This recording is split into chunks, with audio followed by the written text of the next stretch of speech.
मैं भगवान शिव का पुत्र सदाशिव आपको नमन करता हूँ। आज हम एक शिव कथा से जानेंगे कि कैसे मनुष्य को उसके कर्मों का फल मिलता ही है। एक समय की बात है, एक गांव में एक राजा था। वो बहुत धर्मात्मा और न्याय करने वाला था और वो भगवान का भी बहुत बड़ा भक्त था। उसने महादेव जी का मंदिर बनवाया और एक ब्राह्मण को उसका पुजारी नियुक्त किया। वह ब्राह्मण बहुत ही अच्छा और धर्मात्मा था। वह राजा से कभी भी कुछ भी नहीं मांगता था। उसके स्वभाव पर राजा भी बहुत प्रसन्न थे और उसे राज मंदिर में पूजा करते हुए 20 वर्ष हो गए थे। उसने कभी राजा से किसी प्रकार का कोई भी प्रश्न किया नहीं था। फिर एक बार राजा को एक पुत्र हुआ। उसने उसे पढ़ा लिखा कर बहुत विद्वान बनाया और उसकी शादी एक सुंदर राजकन्या से करा दी। शादी की रात को राजकन्या को नींद नहीं आई। वह इधर से उधर घूमने लगी। जब वह अपने पति के पलंग के पास आई तो उसने देखा कि हीरे जवाहरात में जड़ी एक तलवार वहां रखी है। उसने उस तलवार को हाथ में लेकर देखने की चाह जताई और उसने उस तलवार को म्यान से बाहर निकाला तो वह तलवार बिजली के समान चमकने लगी। यह देखकर वो बहुत डर गई और डर के मारे वह तलवार उसके हाथ से छूटकर राजकुमार के गर्दन पर जा गिरी और राजकुमार का सर कट गया और वो वही मर गया। वही राजकन्या अपने पति के मरने से बहुत दुखी हुई और वह ये सोचकर बहुत डर गई थी कि अगर मैं सबको सच बताऊंगी तो कोई भी मेरी बात पर विश्वास नहीं करेगा। सुबह होते ही राजकन्या विलाप करने लगी और कहने लगी कि मेरे पति को कोई मार गया। लोग इकट्ठा हो गए और राजा भी आ गया। राजा ने आकर पूछा किसने मारा। वह कहने लगी मैं नहीं जानती वह कौन था, परंतु उसे मैंने भोले बाबा के मंदिर जाते हुए देखा है। राजा समेत सभी लोग भोले बाबा के मंदिर में गए तो उन्होंने ब्राह्मण को वहां पूजा करते हुए देखा। सभी ने उसे पकड़ लिया। ब्राह्मण ने बहुत कहा कि मैंने राजकुमार को नहीं मारा, पर किसी ने उसकी बात एक ना सुनी। राजा ने भी बार बार सोचा कि ब्राह्मण निर्दोष भी तो हो सकता है, लेकिन सभी के कहने पर राजा ने ब्राह्मण से कहा मैं तुम्हें प्राणदंड तो नहीं दे सकता, लेकिन जिस हाथ से तुमने मेरे पुत्र को तलवार से मारा है उस हाथ को काटने का आदेश देता हूँ। ऐसा कहकर राजा ने उसके हाथ कटवा दिए और इस पर ब्राह्मण बहुत दुखी हुआ और राजा को अधर्मी मानकर उसका राज्य हमेशा के लिए छोड़कर वहां से चला गया।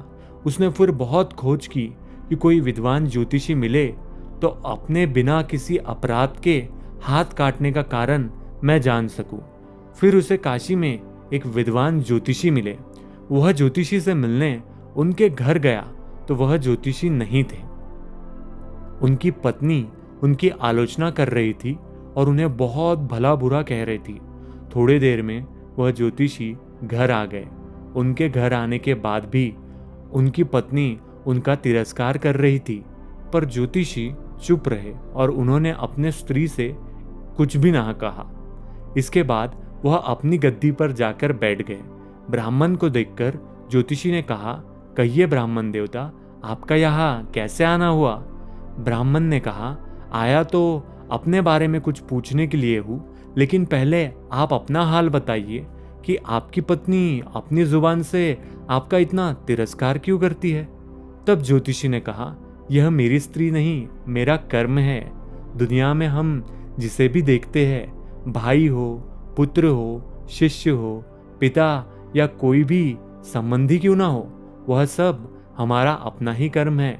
अपना किया हुआ कोई भी काम शुभ हो या अशुभ हमें भोगना ही पड़ता है।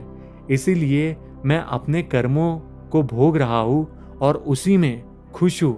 ब्राह्मण ने पूछा आपने ऐसा क्या कर्म किया था। तो ज्योतिषी ने कहा पूर्व जन्म में मैं एक कौवा था और आज जो मेरी स्त्री है वो एक गधी थी जिसके पीठ पर एक फोड़ा हो गया था और फोड़े के पीड़ा से वो बहुत दुखी थी। उस फोड़े में कीड़े पड़ गए थे जिसे खाने के लिए मैं इसके फोड़े पर चोंच मारता था, जिसके कारण इसे असह्य दर्द होता था। एक बार इसकी पीठ पर चोंच मारते हुए मेरी चोंच इसके हड्डी में घुस गई और वह दर्द से तड़प उठी। मैंने भी खुद निकालने की बहुत कोशिश की, परंतु वह अटक गई और नहीं निकल सकी। इसने सोचा कि पानी में मैं अपनी चोंच निकाल लूंगा, और ऐसा सोचकर इसने गंगा नदी में प्रवेश कर दिया। गंगा का प्रवाह तेज होने के कारण हम दोनों बह गए और बीच में ही मर गए। तब गंगा जी के प्रभाव से यह तो ब्राह्मणी बनी और मैं बहुत बड़ा ज्योतिषी बना, और आज ये मेरी पत्नी बनी है, जो कुछ दिनों के लिए मुझे अपने मुंह से गाली निकालकर मुझे दुख देगी, लेकिन मैंने चोट इसे दर्द पहुंचाने के लिए नहीं मारी थी, इसलिए इसकी समझ एक दिन ठीक हो जाएगी, और अपने पूर्व कर्मों का फल समझकर मैं इसे सहन कर रहा हूँ, और मैं इसलिए ही शांत हूँ और उस दिन की प्रतीक्षा कर रहा हूँ जिस दिन इसका स्वभाव अच्छा हो जाएगा। अब आप कहो कि आपका यहाँ किस लिए आना हुआ? ब्राह्मण ने अपना सारा समाचार सुनाया और फिर ब्राह्मण से पूछा, अधर्मी पापी राजा ने मुझ निरपराध का हाथ क्यों कटवाया? ज्योतिषी जी ने हंसकर कहा, राजा ने आपका हाथ नहीं कटवाया, आपके कर्मों ने ही आपका हाथ कटवाया है। इस पर ब्राह्मण ने पूछा, ऐसा किस प्रकार हुआ? तो ज्योतिषी ने कहा, पूर्व जन्म में आप एक बहुत बड़े तपस्वी थे और राजकन्या गाय थी तथा राजकुमार एक कसाई था। जब कसाई गाय को मारने लगा तब गाय अपनी जान बचाकर आपके सामने से जंगल में भाग गई। पीछे से कसाई आया और आपसे पूछा कि गाय इधर तो नहीं आई। आपने जिस तरफ गाय गई थी उस तरफ अपने हाथ से इशारा किया तो कसाई ने जाकर उस गाय को मार डाला। इतने में जंगल में एक शेर आया और गाय और कसाई दोनों को खा गया। कसाई को राजकुमार और गाय को राजकन्या का जन्म मिला, एवं पूर्व जन्म में किए हुए कर्मों ने एक रात्रि के लिए उन दोनों को इकट्ठा किया। क्योंकि कसाई ने गाय को हंसिए से मारा था, इसी कारण राजकन्या के हाथों गलती से ही तलवार गड़ने के कारण राजकुमार का सर कट गया और वह मर गया। इस तरह अपना फल देखकर कर्म निवृत्त हो गया, और तुमने हाथ का जो इशारा किया था उस पाप कर्म ने ही तुम्हारे हाथ कटवा दिए।